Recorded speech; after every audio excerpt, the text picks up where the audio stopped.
রোজ রোজ রুই বা কাতলা মাছের একঘেয়ে পদ খেয়ে যারা ক্লান্ত তাদের জন্য আজ নিয়ে এসেছি পূর্ববঙ্গের বিখ্যাত রুই মাছের কাসন পোড়া ঝোল রেসিপি।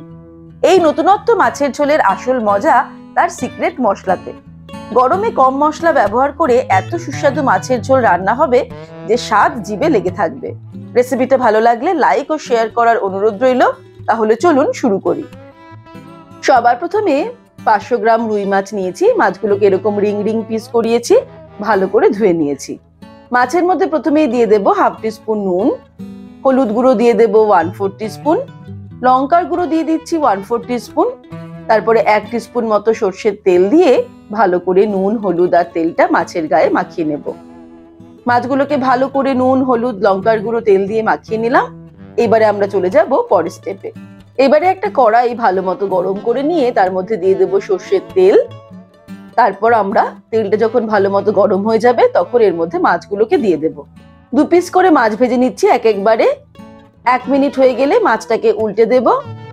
তারপর আবারও 1 মিনিট অপেক্ষা করে মাছটাকে উল্টে দেব। এইভাবে হাই ফ্লেমে মাছগুলোকে উল্টে পাল্টে ভালো করে ভেজে নিতে হবে। মাছ ভাজা হয়ে গেলে তেল থেকে তুলে নেব। এইভাবে বাকি 2 পিস মাছও ভেজে নেব, তারপর ফিরে আসছি। মাছগুলো ভেজে নেওয়ার পর মাছের তেলটাকে একটু ঠান্ডা করে নিতে হবে। তারপর তার মধ্যে ফোড়ন দেব হাফ টিস্পুন কালো জিরে আর দিয়ে দিচ্ছি 4টে কাঁচা লঙ্কা। ফোড়নটাকে একদম লো ফ্লেমে ফ্রাই করে নেব 10 সেকেন্ড। ফোড়নটাকে ফ্রাই করার পর এর মধ্যে দিয়ে দিচ্ছি হাফ টিস্পুন হলুদ গুঁড়ো, জিরের গুঁড়ো দিয়ে দেব 1 টিস্পুন, নুন দিয়ে দিচ্ছি 1 টিস্পুন।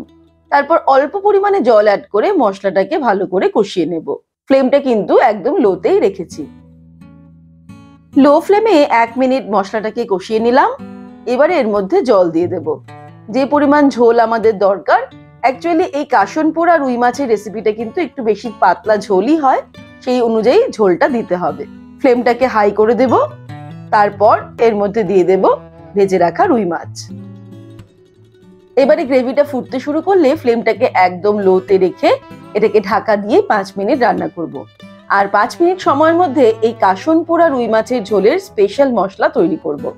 তার জন্য একটা কড়াই গরম করে তার মধ্যে নিয়ে নেব 2 টিস্পুন সর্ষে। এখানে অবশ্যই কালো সর্ষে নিতে হবে।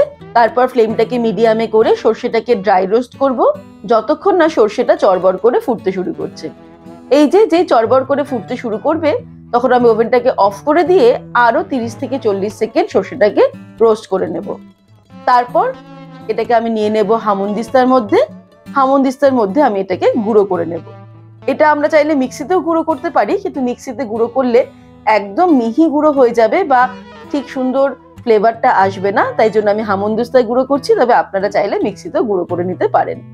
এই দেখুন সর্ষেটা কিন্তু এই রকম একটা গুঁড়ো হয়ে যাবে। এই গুঁড়োটাই এবার আমরা রান্নাতে ব্যবহার করব। 5 মিনিট হয়ে গেছে। এবারে আমি ঢাকা খুলে এর মধ্যে সর্ষের গুঁড়োটা অ্যাড করে দেব। সর্ষের গুঁড়োটা অ্যাড করার পরে একটু মিক্স করে দেব। পূর্ববঙ্গে সর্ষেকে কাসন বলে, সেই থেকেই এই কাসন পোড়া নাম এসেছে। যদিও আমরা সর্ষেকে পুড়িয়ে রান্না করব না, তবে এই সর্ষে গুঁড়ো ব্যবহার করাই এই রান্নার সিক্রেট উপকরণ বলতে পারেন। তারপরে ফ্লেমটাকে হাইতে করে 1 মিনিট ফুটিয়ে নেব।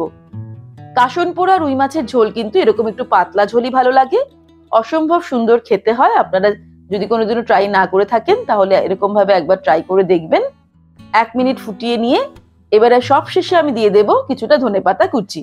ধনেপাতা কুচি ছড়িয়ে দিয়ে এবারে ওভেনটাকে অফ করে দেব।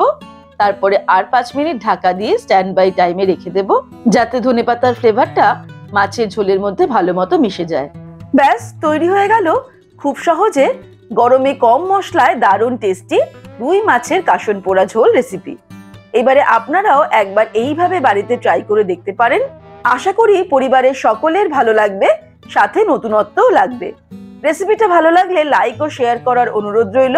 আর এমনই দারুণ দারুণ রান্নার সহজ রেসিপি দেখতে আজই সম্পাস কিচেন সাবস্ক্রাইব করে নিন। ভালো থাকবেন, সুস্থ থাকবেন। আমি আবার হাজির হব নতুন নতুন রেসিপির সঙ্গে। নমস্কার।